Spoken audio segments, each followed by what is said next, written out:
নমস্কার দর্শকরা, খুল্লম খুল্লাতে আপনাদের সবাইকে স্বাগত জানাচ্ছি। প্রথমে অনুরোধ করছি, আপনারা যারা ভিডিওটি যারা ফেসবুকে দেখছেন তারা অবশ্যই বেশি বেশি করে শেয়ার করবেন। যারা ইউটিউবে দেখছেন তারা সঙ্গে সঙ্গে এটাকে সাবস্ক্রাইব করবেন, যারা নতুন দেখছেন, এবং অন্যকেও সাবস্ক্রাইব করতে উৎসাহিত করবেন। দর্শকরা, আমি আজকে একটু বাজেটের একটা দিক নিয়ে আলোচনা করব। আমি জানি যে আপনারা বাজেট সম্বন্ধে ইতিমধ্যে অনেক কিছু জেনে ফেলেছেন এবং আপনারা এবার বাজেটের প্রতিটি কোন জিনিসের দাম কমছে বাড়ছে সবই আপনারা এত সময় জেনে গেছেন। তো আমি আজকের এই বাজেটের দুটো বিষয়ে আমি একটু আলোচনা করব।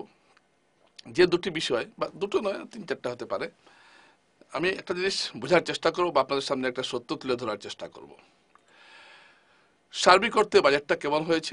আমি বলবো খুব ভালো বাজেট হয়েছে। কারণ এই জন্য ভালো হয়েছে যে মধ্যবিত্তদের উপর করের বোঝাটা এবার কমানো হয়েছে। 12 লক্ষ টাকা পর্যন্ত যদি আপনার আয়, অর্থাৎ বছরে যদি আপনার প্রতি মাসে যদি আপনার 1 লক্ষ টাকা বেতন থাকে গড়ে, তাহলে আপনাকে কোনো ট্যাক্স দিতে হবে না 1 লক্ষ টাকা পর্যন্ত। অর্থাৎ 5,000 টাকা হোক, 1,000 টাকা শুরু করে যদি 1 লাখ পর্যন্ত যদি আপনার বেতন হয়, তাহলে মাসে যদি 1 লাখ বেতন হয় তাহলে আপনার কোনো কর দিতে হচ্ছে না।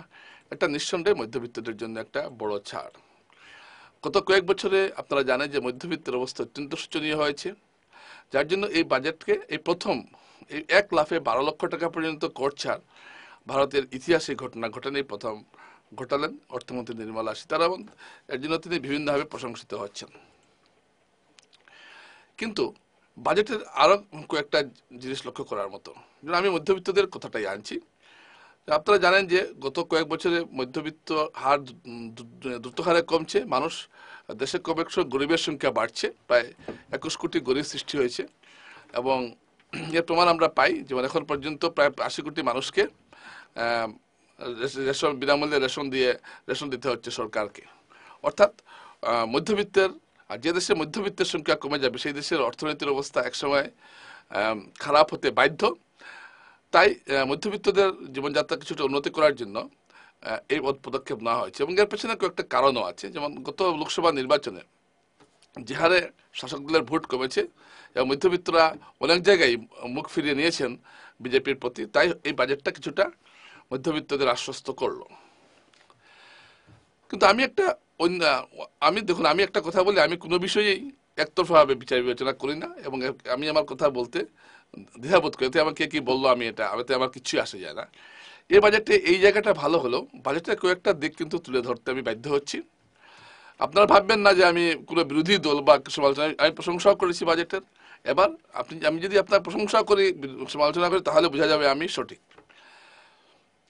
তো 12 লক্ষ টাকা কর মুক্তির জন্য অর্থমন্ত্রী নির্মলা সীতারামন অবশ্যই ধন্যবাদের দাবিদার। কিন্তু বাজেট আরেকটা জিনিস লক্ষ্য করেছেন আপনারা, বাজেটের শিক্ষার খাতে কিন্তু বরাদ্দ বাড়ানো হয়নি। এবং এই যে বলা হচ্ছে যে প্রায় 10,000 MBBS সিট বাড়ানো হবে, শিক্ষা কিছু বিস্তারের কথা বলা হচ্ছে। দেখুন, এটা হচ্ছে গিয়ে কি বলবো আপনাকে, আপনি একটা হাতির মুখে যদি একটু জিরা দেন, তাহলে হাতির জন্য এটা কিছুই না। আগের বার এতটুকু জিরা দিয়েছিলেন হাতির মুখে, এবার একটু বাড়িয়ে দিলেন, এতে হাতির কিন্তু পেট ভরবে না। ভারতবর্ষ যে একটা বিশাল দেশ, সেই এবং 125 কোটি জনসংখ্যা, সেখানে এই 10,000 MBBS সিট এটা কিচ্ছু না। সবচেয়ে যেটা বড় দুর্ভাগ্য আমাদের দেশের, স্বাধীনতার পর থেকে আজ পর্যন্ত কোনো সরকার শিক্ষাকে তেমন গুরুত্ব দেয়নি এবং শিক্ষা খাতে বরাদ্দ এবারও 3%, মূল বাজেটের 3% বেশি শিক্ষা খাতে। অর্থাৎ বাজেটকে যদি আপনি 100 টাকা ধরেন, তাহলে 3 টাকা, 100 টাকার মধ্যে 3 টাকা শুধুমাত্র শিক্ষা ক্ষেত্রে বরাদ্দ হয়েছে। অথচ আপনি বাড়িতে কি করছেন, আপনি পুরো বাজেটের একটা বড় অর্থ আপনি আপনার সন্তানদের পড়াশোনার জন্য রাখছেন। ধরুন আপনার যদি ইনকাম 20,000 টাকা হয়, কমপক্ষে 3,000 টাকা আপনি রাখবেন আপনার, বা 2,000 টাকা অন্ততপক্ষে রাখবেন আপনার সন্তানদের পড়াশোনার জন্য। তো দেশকে যদি আমি একটা পিতামাতা মনে করি, তাহলে কি হচ্ছে, 100 টাকার মধ্যে 3 টাকা রাখা হচ্ছে, আর আপনি 20 টাকার মধ্যে রাখছেন। 20 টাকা 3 টাকা হলে আপনি 6% বেশি রাখছেন। যেখানে নীতি আয়োগ এটা কেন্দ্রীয় সরকারের সংস্থা, নীতি আয়োগ বলে দিয়েছে যে দেশের শিক্ষা বরাদ্দ 6% রাখতে হবে, কিন্তু এই বাজেটে শিক্ষা খাতে বরাদ্দ এবারও 6% রাখা হলো না। এবং এটা একটা আশ্চর্য ঘটনা, যে দলেরই সরকার আসুক, কংগ্রেস হোক, বিজেপি হোক, এই শিক্ষা খাতে বরাদ্দটা বাড়াতে চায় না। আপনি যদি উল্টো দিকে চীনের সঙ্গে তুলনা করেন, চীনে তাদের মূল বাজেটের একটা বিরাট অংশ শিক্ষা খাতে ব্যয় করছে, শিক্ষা বিজ্ঞান প্রযুক্তি খাতে ব্যয় করছে। উন্নত দেশগুলি প্রত্যেকটি শিক্ষা খাতে ব্যয় কোন 10%, 12% এরকম ব্যয় করছে, কিন্তু এখানে দেখা যাচ্ছে এটা হচ্ছে না। ভারতবর্ষে একই জায়গা রইল, অর্থাৎ শিক্ষার ক্ষেত্রে বরাদ্দটা যেভাবে বাড়ানো উচিত সেইভাবে কিন্তু বাজেটে বাড়ানো হলো না। এর কারণ হলো এটাই যে বিভিন্ন জনকল্যাণমুখী প্রকল্পে বিরাট খরচ করতে হচ্ছে। অর্থাৎ খয়রাতির ক্ষেত্রে একটা বিভিন্ন প্রকল্প, বিভিন্ন সমাজ কল্যাণমূলক প্রকল্পে বেশি টাকা খরচ করতে হচ্ছে, তাই শিক্ষাক্ষেত্রে খরচটা সরকার করতে পারছে না। কিন্তু এগুলোতে খরচ কমিয়ে শিক্ষাক্ষেত্রে যদি খরচটা বেশি হতো তাহলে দেশের সার্বিক উন্নতি হতো, এবং তখন এইগুলো প্রকল্পে মানুষকে সুবিধা দেওয়ার কোনো প্রয়োজন ছিল না, বিনামূল্যে আনাজেরও দরকার ছিল না। তো এটা একটা ঘটনা। তো আমি এই জায়গাটা একটু আপনাদের সামনে তুলে আনছি। দেখুন, আমি তো অর্থনীতিবিদ নই, কিন্তু এগুলো জায়গায় একটু বুঝি, এবং আপনারা দেখবেন, আপনারা যদি একটু খবরাখবর রাখেন দেখবেন এটা একটা গুরুত্বপূর্ণ বিষয়।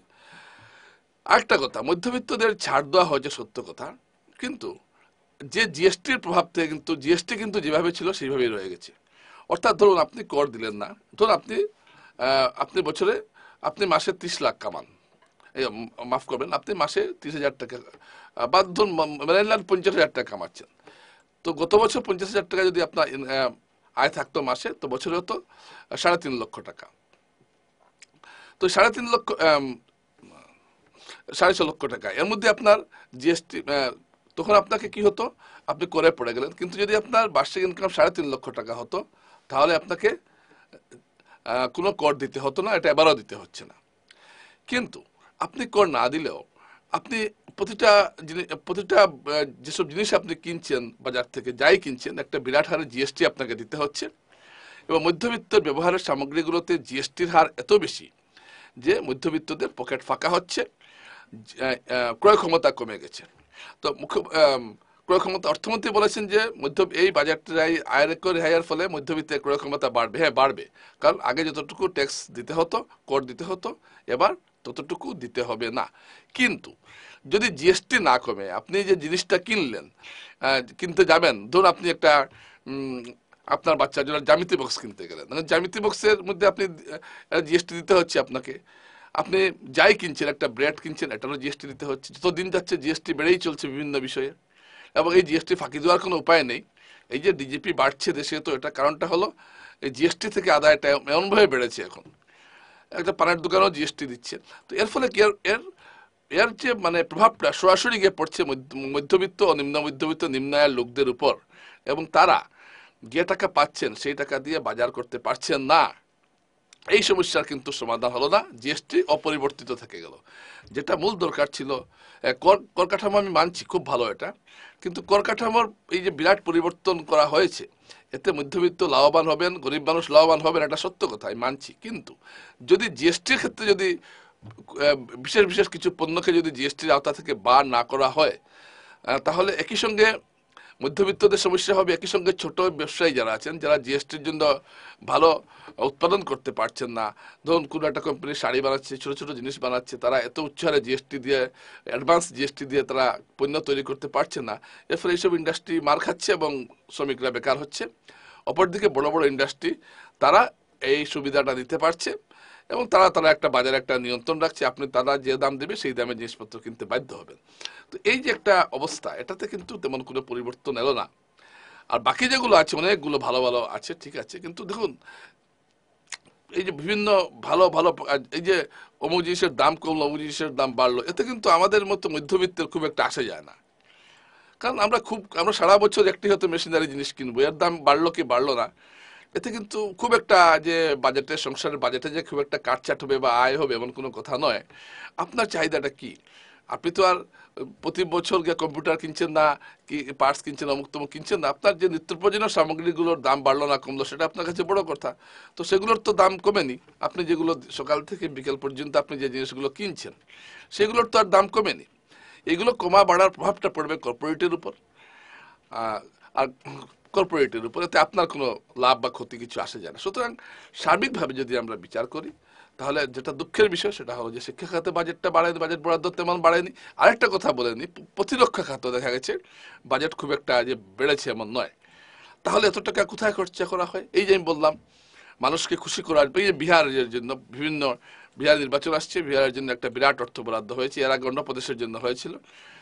আমি এই সরকারকে দোষ দিই না, প্রত্যেকটি সরকারই একটা বাজেটের সময় নির্বাচনটাকে তারা সামনে দেখে, এখানেও এটা হয়েছে।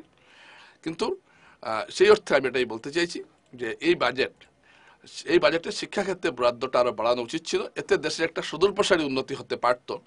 কিন্তু কি জানি কেন আমাদের দেশের যারা অর্থনীতিবিদরা আছেন তারা এটা কেন করেন না, হয়তো রাজনৈতিক প্রভাবের জন্য। যেখানে নীতি আয়োগ কেন্দ্রীয় সরকারের সংস্থা বলছে যে 4% বাজেটের 4% শিক্ষার জন্য রাখতেই হবে। তো আজকে এইটুকুই, নমস্কার।